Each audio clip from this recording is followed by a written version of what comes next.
See, I guess what drew me so much to bookbinding is combining my love of writing and history with crafting with hands. So to me, bookbinding is such a democratic form of art making. This is a way where people record their history. Like, how do we know about people from 500 years ago? How do we know their stories? It's because of books that they've written, books that they've shared. Just wanted to, get out the paper and, scissors, thread, all this stuff, make stuff. And that's what I did. Started out as bookbinding, and that was a way for me to channel my teen angst and my craftiness, and the reading and books. All of that came together with bookbinding. So I didn't know what I was doing. I grabbed double-sided tape, magazine clippings, and just started putting things together. During my senior year of college, I was starting to think about beyond my college and an internship. I found there was one bindery in town. It was located in the arts building, one of the arts buildings in Rochester, Anderson Alley. And their shop was perfect. They did commercial work, but also fine press work. And I kind of bullied my way in to have them take me as an intern. They tried to tell me no, but I put my portfolio on the counter and said, I really want to learn here. It's the only place I could learn. And then the owner's wife, who was there, the owner wasn't there, she kind of chuckled at me and did take my contact info. So they took me, and I learned about more production work and the fine press work. More of the grungy type of work, very repetitive stuff. But I was learning the trade there. So that was a great education.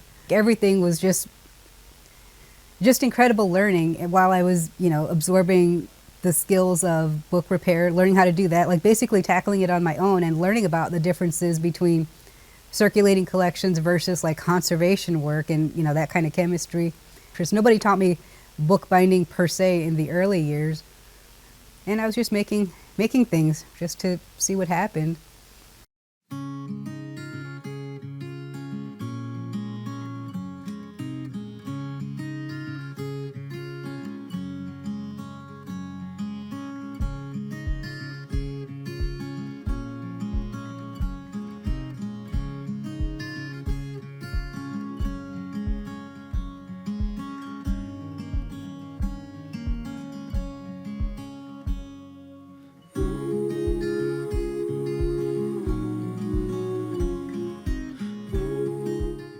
So it's really wonderful when people find me and they come to me. They've never done any kind of book project, but they have this idea in their head of what they want to do. So they bring the parts to me. They say, Carrie, how do you make this into a finished book in edition?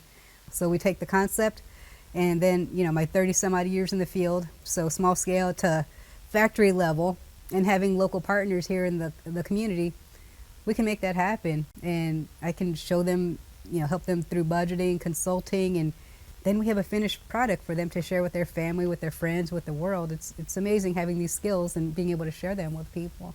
And also, it's a matter of capturing histories. So I love working with artists, writers or visual artists, to get their thing in tangible form. So make multiples to share them with the world, or to teach a class where you're teaching these skills. So, that little kid, they want to know how to, make their own book. So I can show them how to do that. Or you get, the older writer who has no idea what to do. They've worked on these poem pieces for years, and now they want to make a book to share with somebody. I can help them with that. I'll make their history, their book that they can hold in their hand, their history, what they were feeling, what they were thinking, and that's there for generations. So it's so important to make history.